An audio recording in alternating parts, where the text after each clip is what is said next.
Para saudarers, kumaha kabarna? Damang sadene dengan saya si Otong kembali lagi di channel Ningali Film. Pada episode kali ini, kita akan melanjutkan alur cerita dari film Pendekar Pengalana untuk bagian yang ke-7. Dan tidak usah berlama-lama lagi, mari kita mulai ceritanya.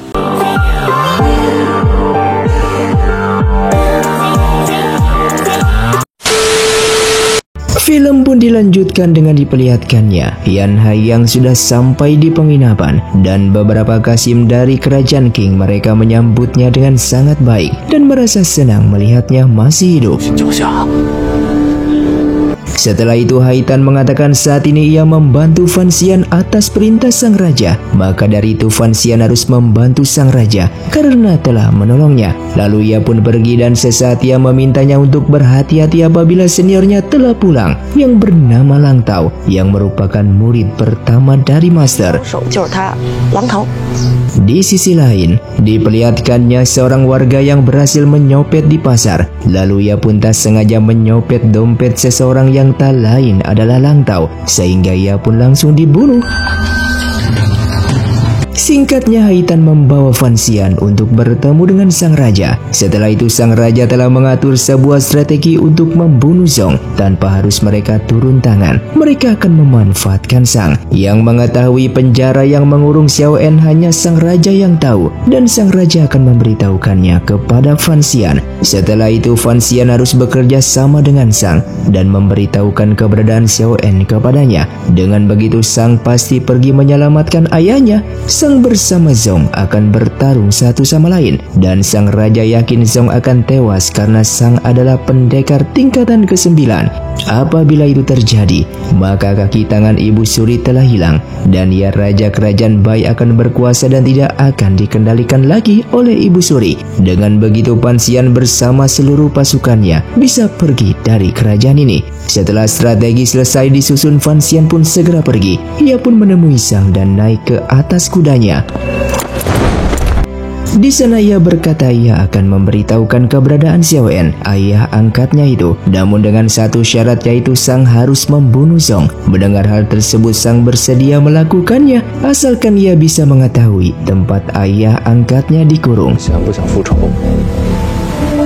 Terlihat Fan Xian memberitahukan bahwa ia sudah membuat rencana agar Zong bersama Sang bertarung satu sama lain. Dengan begitu Zong akan mati. Namun secara tiba-tiba Yan Hai tidak setuju, yang tentu saja Fan Xian menjadi kesal karena kemarin Yan Hai sangat berambisi menghabisi Zong, namun sekarang berubah pikiran. Di sini Yan Hai menjelaskan sambil memberikan sebuah buku keuangan yang dimana bisnisnya ibu Fan Xian memiliki cabang di kerajaan Bai, dan terlihat jelas uang yang keluar sangat tidak masuk akal. Yang bisa dipastikan Zong sudah mengkorupsi uang sebelum uang yang dihasilkan dari cabang yang berada di kerajaan Bai dikirimkan kepada kerajaan King. Mendengar hal tersebut Fan Xian menyadari bahwa Zong telah bekerja sama dengan Liun untuk mengkorupsi uang tersebut. Maka dari itu Liun sangat tidak ingin meninggalkan bisnis tersebut. Namun tetap saja Fan Xian tidak bisa menghentikan semuanya ini karena pembunuhan Zong telah diatur oleh sang raja kerajaan Bai. Fan Xian lalu keluar dan meminta uang untuk menjaga Yan Hai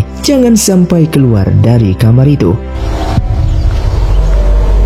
Di sisi lain, Sang bersama pasukannya telah menemukan tempat Xiao En, ayah angkatnya itu. Mereka pun mulai bertindak dan menyerang. Sedangkan Zong yang telah mengetahui semuanya ini telah bersiap membawa pasukannya. Namun di saat Sang berhasil menyelamatkan ayahnya, pasukan milik Zong telah mengepung jalan keluar yang membuat mereka tidak bisa kabur lagi. Anak buahnya lalu meminta Sang untuk pergi karena apabila ketahuan maka ia akan dihukum mati oleh pihak kerajaan. Yang pada awalnya Sang tidak mau, namun anak buahnya siap mati untuk melindunginya, sehingga Sang pergi dari sana tanpa sempat membawa ayahnya pergi.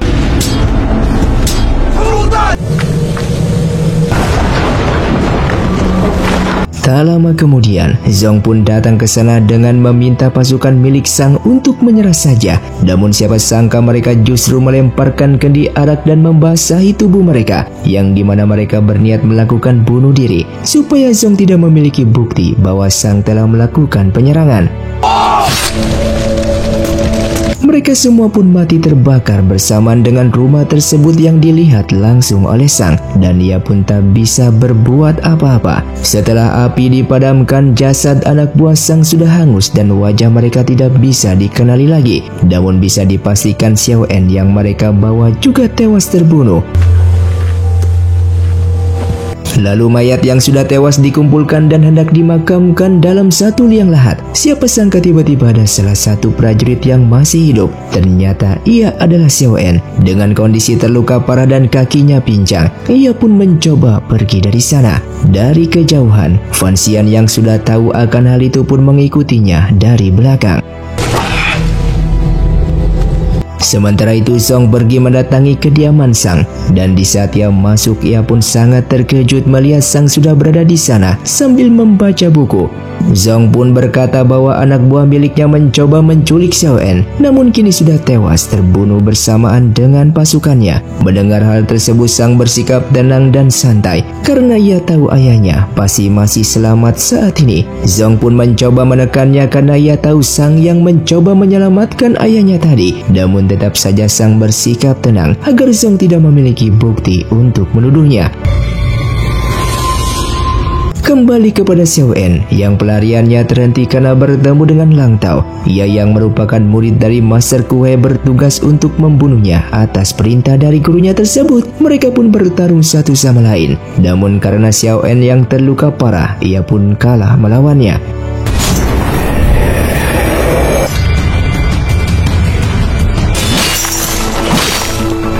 Di saat Xiao En hendak dibunuh, Fan Xian pun datang membantu dengan membawanya pergi dengan terjun ke jurang. He Dao lalu datang ke sana sambil berpura-pura menyerang mereka, padahal ia sedang menyelamatkan Fan Xian.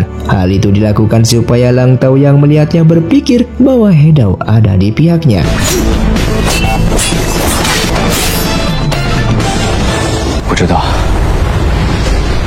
Kemudian Lang Tao mengutus semua pasukannya untuk turun ke bawah dan mencari jasad Xiao En bersama Fan Xian. Setelah mencari mereka, tidak menemukan jasadnya. Karena hal tersebut Lang Tao menyadari mereka berdua saat ini masih hidup. Sedangkan di kerajaan Qing, Tuan Fei sangat marah kepada Chen Ping karena sudah tahu bahwa Chen Ping menarik pasukan hitam yang bertugas untuk menjaga keselamatan Fan Xian. Ia pun menjadi marah karena melakukan hal itu. Di sini ia pun mengancamnya apabila terjadi apa-apa kepada Fan Xian, maka Chen Ping akan ia bunuh. Tidak peduli Chen Ping adalah pemimpin lembaga penyelidik. Tidak hanya Tuan Fei, ayahnya Fan Xian yaitu Tuan Fan juga datang ke sana dan melakukan hal yang sama seperti Tuan Fei. Namun di sini Chen Ping meminta mereka untuk tenang karena Fan Xian sudah berada di kerajaan Bai dalam kondisi baik-baik saja.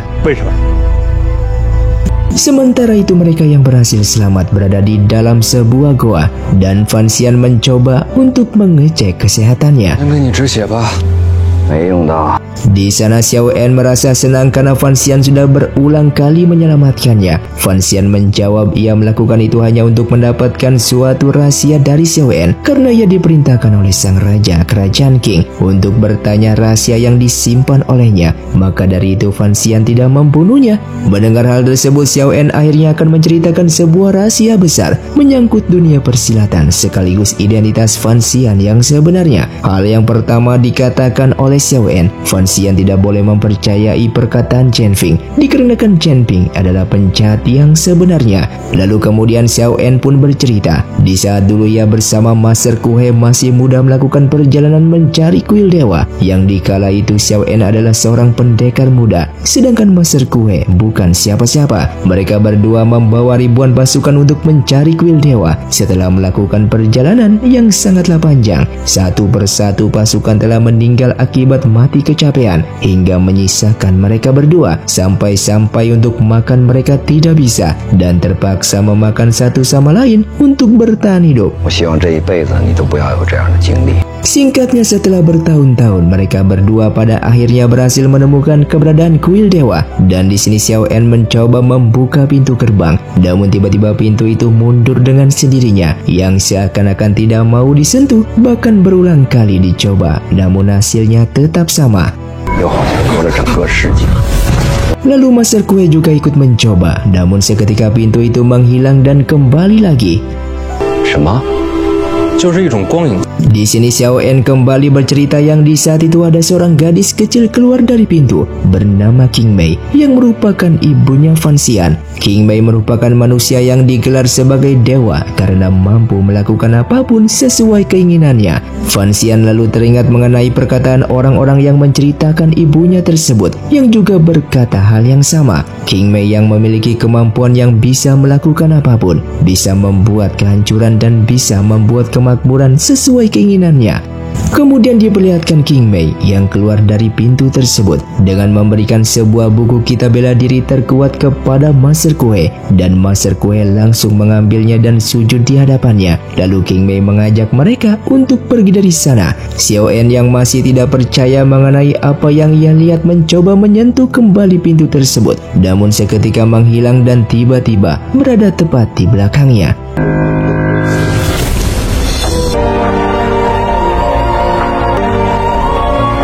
Setelah pergi dari sana, King Mei meminta mereka untuk tidak menceritakan keberadaan kuil dewa tersebut. Sambil tersenyum, ia mengatakan apabila berani membocorkan rahasia keberadaan kuil dewa, maka ia akan mencari mereka dan membunuhnya. Sontak mereka berdua ini langsung ketakutan. Semenjak hari itu Xiao En sudah tidak bisa bertemu lagi dengan King Mei, dan Master Kue yang membawa kitab bela diri terkuat langsung mempelajarinya. Maka dari itu, Master Kue menjadi hebat dalam bela diri saat ini, dan alasan Xiao En ditangkap oleh kerajaan Qing karena ia adalah orang yang mengetahui keberadaan kuil dewa. Raja kerajaan Qing bersama Chen Ping menyiksanya setiap hari untuk buka mulut, namun Xiao En tetap tutup mulut dan tidak mau menceritakan di mana kuil dewa tersebut. Master Kue yang mengetahui bahwa ia disandra saat ini berusaha untuk membunuhnya karena Master Kue takut kalau Xiao En membocorkan rahasia keberadaan kuil dewa. Maka dari itu Master Kue berusaha untuk membunuhnya. Singkatnya, King Mei, ibunya Fan Xian itu datang ke kerajaan Qing dan menikah dengan sang raja. Fan Xian adalah anak dari sang raja yang merupakan pangeran pertama, yang membuat Fan Xian terkejut karena ia ternyata anak dari sang raja. Kemudian Xiao En kembali mengatakan kekuatan ibunya itu membuat semua orang takut, yang pada akhirnya ibunya tewas dibunuh oleh orang-orang yang tidak menyukainya. Fan Xian lalu sadar, pantas saja sang raja kerajaan Qing selalu membantunya selama ini karena ternyata ia adalah anaknya.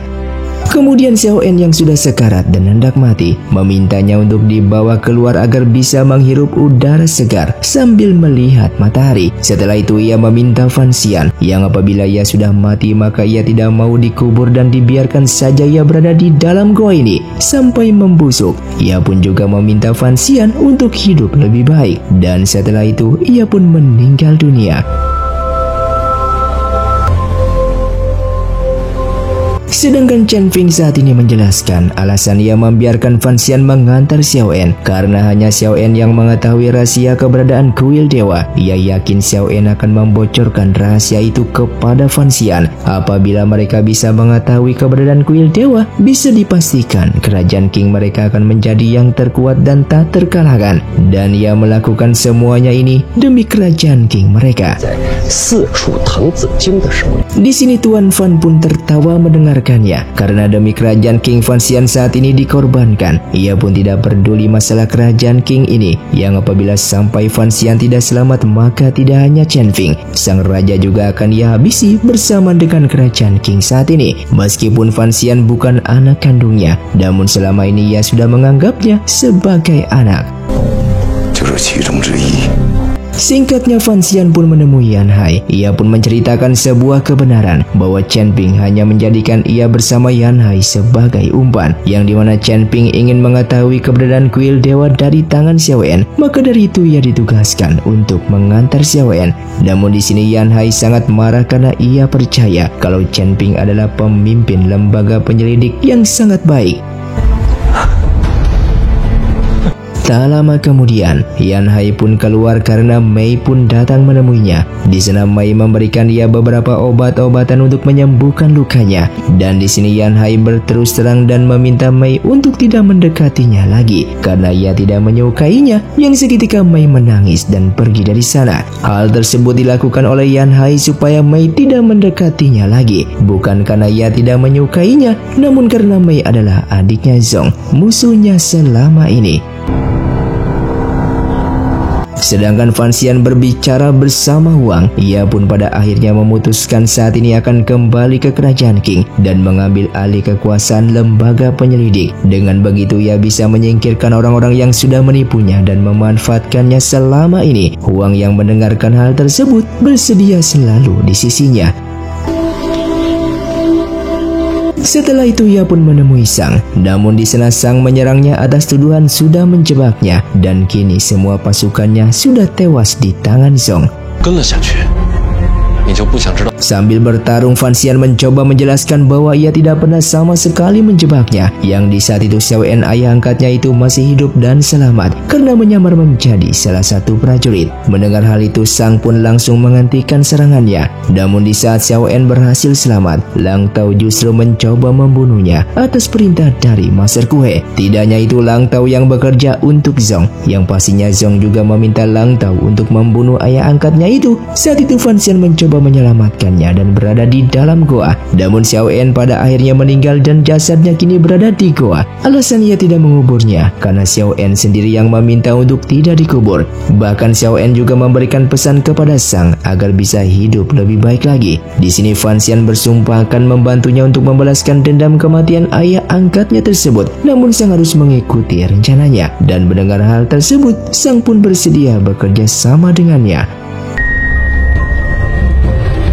Singkatnya, Fan Xian menemui Ibu Suri karena Ibu Suri esok hari akan berulang tahun dan Fan Xian ingin memberikan hadiah sangat spesial kepadanya. Lantas Ibu Suri bertanya hadiah apa yang hendak diberikan. Lalu Fan Xian memanggil Sang untuk masuk dan itulah hadiah untuk Ibu Suri. Yang ternyata rencana mereka saat ini ingin mengambil hati Ibu Suri. Dan Sang lalu sujud dengan mengatakan ia bersedia bekerja untuknya dan nyawanya adalah milik Ibu Suri. Lalu Fan Xian memberikan catatan nama-nama prajurit di perbatasan kepada Ibu Suri. Sang lalu mengatakan catatan itu adalah nama-nama prajurit miliknya yang ahli dalam bela diri. Ia bersama prajuritnya siap tunduk di bawah perintah Ibu Suri dan melayaninya. Mendengar hal tersebut tentu saja Ibu Suri menjadi senang dan bersedia menjadikan Sang sebagai kaki tangannya. Sementara itu Zong sangat terburu-buru karena ia tahu Fan Xian berencana menjadikan Sang sebagai kaki tangan Ibu Suri. Dan apabila itu terjadi, maka posisinya sebagai kaki tangan Ibu Suri akan tergeser. Namun saat hendak masuk, ia pun bertemu dengan He Dao. Zong lalu masuk ke dalam dan meminta Ibu Suri agar tidak termakan kebohongan yang dikatakan oleh Fan Xian karena Fan Xian adalah dari kerajaan musuh mereka. Fan Xian langsung menyangkalnya dan ia mengatakan tidak pernah berpikiran seperti itu. Ibu Suri lalu bertanya kepada Zong sesuai apa yang dikatakan oleh Fan Xian sebelumnya, kalau orang yang memerintahkan untuk membunuh Xiao En adalah dirinya. Zong yang pada awalnya menepis tuduhan tersebut, namun Fan Xian mengatakan bahwa He Dao berada di lokasi dan yang membunuh Xiao En adalah Lang Tao atas perintah dari Zong, sehingga He Dao pun langsung membenarkan perkataannya tersebut. Seketika Ibu Suri pun langsung marah karena main asal bertindak tanpa memberitahukan kepadanya terlebih dahulu. Ditambah lagi Xiao En adalah orang dari kerajaan mereka yang tidak seharusnya dibunuh. Melihat sikap Zong yang telah melebihi batas membuat Ibu Suri menjadi marah, yang pada akhirnya ia pun memutuskan bahwa Sang akan diangkat menjadi kaki tangannya. Ia kali ini akan memanfaatkan Zong atas tindakannya tersebut, yang apabila sekali lagi melakukan sesuatu hal tanpa memberitahukannya, maka Zong akan diturunkan jabatannya. Sesaat Fan Xian meminta satu permohonan lagi kepada Ibu Suri supaya Sang bersama Zong diletakkan di satu divisi supaya bisa bekerja sama dalam melindungi kerajaan Bai. Hal itu pun disetujui oleh Ibu Suri. Sesaat Ibu Suri bertanya kenapa Fan Xian melakukan semuanya ini untuk kerajaan Bai. Di saat Fan Xian mulai curiga, ia pun bertindak bodoh dengan menjawab bahwa ia menyukai Haitan saat pertama kali bertemu. Maka dari itu ia ingin memberikan jasa kepada kerajaan Bai agar dirinya diizinkan untuk tinggal lebih lama lagi. Dengan begitu ia bisa bersama-sama dengan orang yang ia cintai. Yang seketika semua orang pun terkejut, terutama Haitan yang tidak menyangka Fan Xian akan berkata seperti itu. Setelah keluar, Fan Xian meminta maaf karena ia terpaksa berkata seperti itu kepada Ibu Suri supaya tidak mencurigai mereka. Haitan bukannya marah, justru ia menjadi senang karena berpikir Fan Xian benar-benar menyukainya. Setelah itu Fan Xian menemui Wang sambil menceritakan masalah ia bersama Haitan yang seolah-olah ia menyukainya. Padahal apa yang dikatakannya saat di depan Ibu Suri semuanya itu hanyalah kebohongan belaka. Namun Haitan menganggapnya serius. Hal itu yang membuatnya sedikit kesal. Wang justru menjawab ia akan menjaga rahasia ini dan tidak akan menceritakannya kepada Lin, calon istrinya. Sesaat Yan Hai yang berada di sana mengatakan apa yang dilakukan Fan Xian ia tidak setuju. Fan Xian pun menjawab ia melakukan ini demi kerajaan King mereka supaya kerajaan Bai hancur dari dalam. Bahkan ia juga berniat merebut posisi pemimpin lembaga penyelidik dan akan menyelidiki orang-orang yang sudah memanfaatkan mereka ini. Namun tetap saja Yan Hai tidak setuju. Ia lebih mempercayai Chen Ping daripada Fan Xian. Hal itu membuat Fan Xian sedikit kesal melihat sikapnya yang terlalu percaya diri kepada Chen Ping. Sesaat Fan Xian pun bertanya tentang lokasi para pengintai dari kerajaan King mereka yang berada di kerajaan Bai karena ia ingin bertemu, dan Yan Hai lalu memberitahukan lokasinya tersebut. Setelah itu Fan Xian pergi dan bertemu dengan pria yang menjual arak sambil menyebutkan kode rahasia yang membuat pria itu sadar kalau Fan Xian adalah dari kerajaan King mereka. Yang seketika ia pun langsung menutup toko araknya tersebut. Di sana Fan Xian secara terang-terangan meminta pria itu untuk memerintahkan seluruh pengintai yang berada di kerajaan Bai agar segera mundur dan kembali ke kerajaan King karena posisi pengintai akan ia ambil alih dan diserahkan kepada seseorang di sana yang tak lain adalah Bao Kun. Yang pada awalnya pria itu sedikit ragu atas perintahnya, namun sesaat Fan Xian menunjukkan pelakat pemimpin lembaga penyelidik yang membuatnya langsung menerima perintah tersebut, dan esok hari pria itu bersama seluruh pengintai akan pulang ke kerajaan King. Kemudian setelah itu Bao Kun sedikit grogi menjadi pengintai. Fan Xian meminta ia bersikap layaknya penjual arak seperti biasa. Tidak akan ada yang mencurigainya selama ia bisa menutup mulut. Apapun informasi yang ia dapatkan harus segera dilaporkan kepada Fan Xian. Sesaat Fan Xian meminta Bao Kun untuk menyebarkan berita kepada semua warga bahwa Zong akan disingkirkan oleh Ibu Suri dan Sang akan menjadi kaki tangan Ibu Suri yang baru. Dan seketika berita itu pun menyebar begitu cepat, bahkan semua orang membicarakannya. Zong yang tak sengaja mendengar hal itu menjadi marah dan meminta pasukannya untuk menutup mulut semua warga supaya tidak membicarakan hal itu lagi. Setelah itu ia pun menemui Ibu Suri untuk bertanya apakah benar dirinya akan digantikan oleh Sang. Ibu Suri yang sedang bermain catur bersama pelayannya menjawab benar atau tidaknya berita itu tergantung Zong sendiri, yang apabila masih melakukan tindakan tanpa memberitahukan kepadanya maka berita itu akan menjadi kenyataan. Zong yang mendengar hal itu pun menjadi bimbang. Sedangkan Fan Xian pergi ke rumah Haitan untuk makan dan minum bersama. Mereka pun mengobrol hingga melantur karena Fan Xian sudah mabuk akibat terlalu banyak meminum arak. Pada akhirnya ia pun tak sadarkan diri. Singkatnya, setelah sadar, ia melihat Silly sudah berada di sana. Silly mengatakan kedatangannya saat ini ingin mengatakan sesuatu hal, yaitu ia menyukainya. Silly juga meminta maaf atas apa yang pernah dilakukannya kepada Fan Xian selama ini. Di sana Fan Xian menjawab ia yang sudah menyukai Lin, yang nanti hendak ia nikahi. Silly pun menjawab ia tahu akan hal itu. Pertemuan ini hanya untuk mengungkapkan isi hatinya saja. Selama Fan Xian bahagia, ia juga turut bahagia. Karena setelah pertemuan itu, ia tidak tahu apakah bisa bertemu dengannya atau tidak. Kemudian di saat Fan Xian keluar, Haitan sudah menunggunya. Fan Xian menjadi kesal karena arak yang ia minum tadi ternyata terdapat obat tidur. Haitan menjawab ia melakukan itu sebagai balas dendam akibat kemarin Fan Xian pernah menyerangnya menggunakan bubuk perangsang. Fan Xian yang kesal lalu pergi dari sana.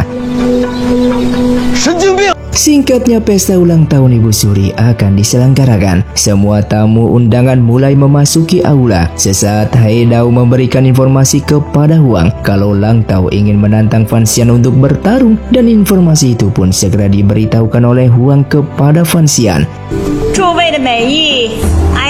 Pesta itu pun mulai diselenggarakan dan semua tamu undangan memakan hidangan yang telah disediakan. Lalu sesaat Lang Tao meminta izin kepada Ibu Suri untuk menentang Fan Xian karena mereka berbeda kerajaan. Ia ingin mengetahui seberapa hebatnya Fan Xian yang berasal dari kerajaan Qing ini. Ibu Suri pun menyetujui permintaannya tersebut. Fan Xian segera menghampirinya dan siap bertarung. Namun sesaat Haitan lalu turun dan meminta izin kepada Ibu Suri untuk bertarung dengan Fan Xian terlebih dahulu, dikarenakan ia ingin tahu seberapa kuat Fan Xian, pria yang sudah menyatakan cintanya kemarin kepadanya, sehingga mereka berdua pun hendak bertarung satu sama lain. Namun mereka yang tidak bersungguh-sungguh, bukannya bertarung, justru mereka berdua malah menari tarian pedang.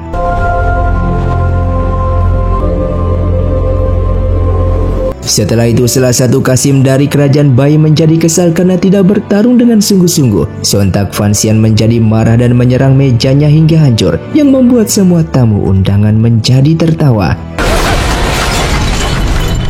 Ibu Suri yang menghentikan pertarungan itu dan merasa terhibur melihat tarian pedang mereka berdua, sedangkan Lang Tao hanya bisa menahan emosi akibat tidak sempat bertarung melawan Fan Xian. Lalu Ibu Suri mengatakan Fan Xian esok hari akan pulang ke kerajaan Qing miliknya dan membawa Yan Hai. Tidak hanya itu, Ibu Suri ternyata bersama Fan Xian sudah membuat kerjasama, yaitu Fan Xian nantinya akan menjadi pemilik toko Neiko yang merupakan bisnis ibunya Fan Xian, yang dimana cabang toko Neiko yang berada di kerajaan Bai, keuntungannya akan dibagi sebagai ucapan terima kasihnya. Tidak hanya itu, jalur perdagangan yang sebelumnya ditutup oleh Zong akan segera dibuka kembali dan warga dari kerajaan Bai bisa bebas masuk ke kerajaan Qing untuk berdagang. Begitu juga sebaliknya. Yang tentu saja Zong langsung menghadap dan menunjukkan sikap ketidaksetujuannya mengenai keputusan Ibu Suri ini. Ia sudah lama menutup jalur perdagangan, namun kenapa dibuka kembali? Ia takut masalah akan terjadi antara kedua pihak kerajaan. Ia pun menuduh Fan Xian sedang merencanakan sesuatu hal untuk menjatuhkan kerajaan mereka, yang seketika Ibu Suri menjadi marah atas perkataannya itu karena sudah berani menantang keputusannya. Sesaat Sang lalu berdiri sambil mengatakan bahwa Zong telah mengkhianati kerajaan Bai. Ia sudah menjual informasi dari kerajaan Bai kepada Yan Hai, yang tentu saja Zong mengelak tuduhan tersebut. Lalu Sang memberikan bukti bahwa adiknya Zong yaitu Mei menyukai Yan Hai. Zong memang tidak membocorkan informasi kerajaan mereka, namun adiknya yaitu Mei telah melakukannya. Maka dari itu selama 2 tahun Yan Hai sebagai mata-mata dari kerajaan Qing bisa bebas berkeliaran di kerajaan mereka. Ditambah lagi saat ini Yan Hai sudah ditangkap, namun Zong masih belum bisa mendapatkan nama-nama dari mata-mata kerajaan Qing tersebut yang berada di kerajaan Bai mereka. Zong lalu bersumpah bahwa ia bersama adiknya tidak bekerja sama dengan Yan Hai dan semua tuduhan itu adalah fitnah. Ibu Suri yang mendengarkannya percaya atas ucapan Sang karena ia juga curiga selama ini Zong tidak pernah memberikan informasi apapun mengenai Yan Hai dan apakah nama-nama dari mata-mata itu sudah terungkap atau belum. Sampai-sampai Yan Hai saat ini sudah hendak dibawa oleh Fan Xian untuk pulang ke kerajaannya. Oleh sebab itu Ibu Suri mencabut jabatannya sebagai pengawal kerajaan dan digantikan oleh Sang, yang seketika jubah yang dipakai oleh Zong dicopot dan diusir dari aula tersebut. Setelah pesta itu selesai, Fan Xian pun menemui Sang dan memberitahukan posisi jasad ayahnya yang berada di dalam goa. Mendapatkan informasi itu, Sang pun segera pergi dari sana. Di malam harinya, sebelum ia pergi meninggalkan kerajaan Bai ini, Fan Xian pun menemui Mohan. Melihatnya di sana, Mohan pun begitu senang. Terlihat ia sedang menyalin puisi milik Fan Xian karena ia kagum atas puisinya tersebut. Di sana ia juga meminta maaf atas apa yang telah ia lakukan kemarin. Fan Xian pun menjawab ia sudah memaafkannya dan ia juga tahu Mohan waktu itu diperdaya oleh Leon. Kedatangannya saat ini ingin memberitahukan sesuatu hal kalau Xiao En adiknya itu telah meninggal. Mohan yang mendengarkannya sedikit terkejut, namun ia tidak menyalahkan siapapun karena memang sudah takdirnya Xiao En untuk meninggal. Kemudian keesokan harinya, pasukan milik Zong kini sudah tidak bekerja untuknya lagi, melainkan bekerja untuk Sang. Dan mereka pun meminta Zong untuk angkat kaki dari kediamannya ini, karena rumah itu akan diisi oleh Sang ke depannya. Zong yang seketika pergi dan memanggil pasukan pribadi miliknya, yang dimana ia bersama pasukannya itu akan membunuh Fan Xian bersama Yan Hai. Sedangkan Fan Xian yang dalam perjalanan menuju pulang ke kerajaan Qing tak sengaja bertemu dengan Haitan. Dengan kesempatan itu Haitan pun memberitahukannya kalau Mohan telah meninggal tadi malam. Mendengar hal itu membuat Fan Xian sangatlah terkejut dikarenakan semalam baru saja ia bertemu dan mengobrol dengannya. Di sini Fan Xian menanyakan keberadaan Sili dan Haitan pun memberitahukannya kalau Sili saat ini sedang melihatnya dari kejauhan. Lalu dengan tergesa-gesanya Mei pun datang menghampiri mereka dengan memberitahukan Fan Xian untuk segera meninggalkan tempat ini dikarenakan kakaknya yaitu Zong sedang mencari dan ingin membunuh mereka. Mendengar informasi itu Fan Xian pun akan pergi dari sana, namun ternyata itu sudah terlambat.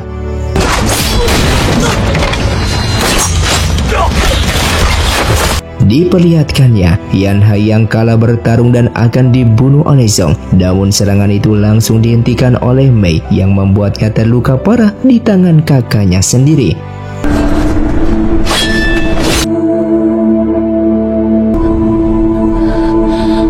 Fan Xian yang melihat keadaan terdesak itu pun langsung menyerang Zong bersama Haitan. Lalu datanglah pasukan dari kerajaan Bai yang berniat untuk menangkap Zong beserta pasukannya.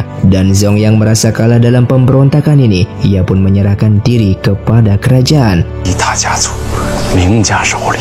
Sebelum pergi, ia pun memberitahukan informasi rahasia kepada Fan Xian yang selama ini ia selidiki, kalau ia sebenarnya tidak pernah memakan uang dari hasil toko Neiko tersebut, melainkan Liun lah yang selama ini mengelolanya. Bahkan Li Cheng yang merupakan pangeran kedua yang sudah dianggap Fan Xian itu baik kepadanya, ternyata Li Cheng lah yang selama ini telah bekerja sama dengan Liun yang mencoba membunuhnya dan bahkan membunuh sahabatnya sendiri yaitu Tengzi, yang dimana selama ini putra mahkota Li Zong hanyalah korban pengalian saja. Hal tersebut membuat Fan Xian sangatlah terkejut karena selama ini ia menuduh Li Zong lah pelaku dalang di balik ini semua, yang ternyata pelaku sebenarnya adalah Li Cheng. Lalu Li Zong pun meminta permohonan untuk menyelamatkan adiknya yang terluka parah itu, bahkan menyuruhnya untuk membawanya pergi ke kerajaan Qing, dan dia berharap untuk adiknya tidak perlu kembali ke kerajaan Bai ini. Dan setelah mengatakan itu, ia pun pamit dengan berharap permohonannya bisa dikabulkan oleh Fan Xian. Diperlihatkannya Zong yang sebentar lagi sampai di penjara istana, namun tiba-tiba Sang datang dengan dendam yang membara karena ia yang ingin membunuh Zong untuk membalaskan kematian ayah angkatnya tersebut, yaitu Xiao En.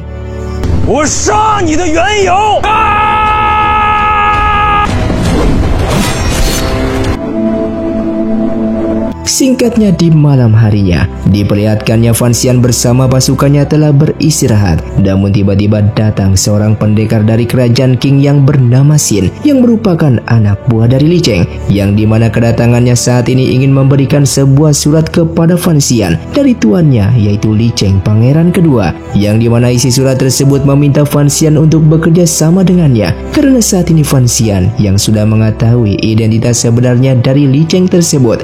Oleh karena itu, Li Cheng pun menawarkan jabatan menteri tertinggi kepada Fan Xian jika Fan Xian yang menyetujui kerjasama ini. Namun di sini Fan Xian yang sangatlah marah langsung menolak tawaran tersebut karena ia yang tidak ingin bekerja sama dengan orang-orang kejam seperti Li Cheng ini. Setelah itu, Xin pun kembali dengan memberikan hadiah berikutnya kepada Fan Xian yang berisikan permen kesukaan anaknya mendiang Tengxi. Bahkan Fan Lao yang merupakan adiknya Fan Xian pun saat ini telah berada di tangan Li Cheng.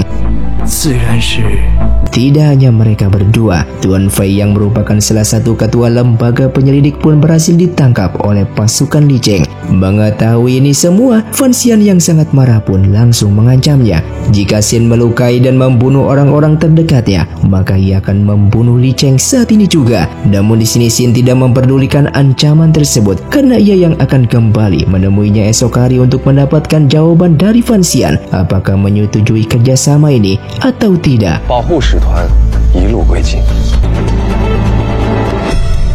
Sampai esok hari pun tiba, diperlihatkannya Xin yang kembali bersama pasukannya untuk menemui Fan Xian dan menanyakan jawaban tersebut. Namun di sini Fan Xian justru mengancamnya balik dengan mengatakan kalau Fan Lao, adiknya itu merupakan penerus keluarganya, yang jika Fan Lao dibunuh maka ayahnya yang merupakan seorang menteri, yaitu Tuan Fan, tidak akan tinggal diam. Bahkan Tuan Fei yang merupakan salah satu ketua divisi di lembaga penyelidik, jika dibunuh maka semua ketua divisi tidak akan memaafkan mereka dan pastinya akan menyiksa Xin dan Li Cheng secara perlahan-lahan seumur hidupnya. Dan anak kecil itu yang merupakan anak dari sahabatnya, yaitu mendiang Tengxi, yang jika disiksa atau dibunuh oleh Xin maka ia akan membunuh mereka berdua di hari itu juga. Dan jika mereka membunuh dirinya sendiri yang merupakan anak dari seorang raja kerajaan Qing, maka sang raja tidak akan membiarkan mereka hidup walaupun Li Cheng juga merupakan anak dari sang raja. Dengan mendengar ancaman tersebut, justru membuat Xin merasa ketakutan. Namun ternyata Yan Hai yang selama ini dikira baik tiba-tiba menghunuskan pedangnya ke tubuh Fan Xian dari belakang, yang ternyata Yan Hai merupakan kaki tangan dari Li Cheng yang sengaja disembunyikan keberadaannya di kerajaan Bai agar orang-orang tidak mengetahuinya, yang dimana Yan Hai ini sengaja disandra untuk sengaja tinggal di sana sebagai pengontrol toko Neiko di kerajaan Bai tersebut.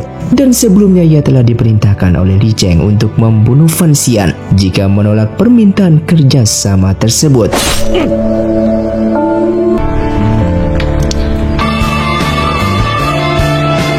Dan film pun tamat untuk season yang pertama. Untuk season yang kedua, filmnya belum ada. Terima kasih untuk kalian yang sudah mengikuti dan menonton film ini dari awal hingga akhir. Kalian sangatlah luar biasa. Buat kalian yang mau request film selanjutnya, silahkan komentar di bawah ini. Sampai jumpa di video selanjutnya. Saya pamit ulang dari Ningali Film. Si Otong undur diri dan salam Sundaners.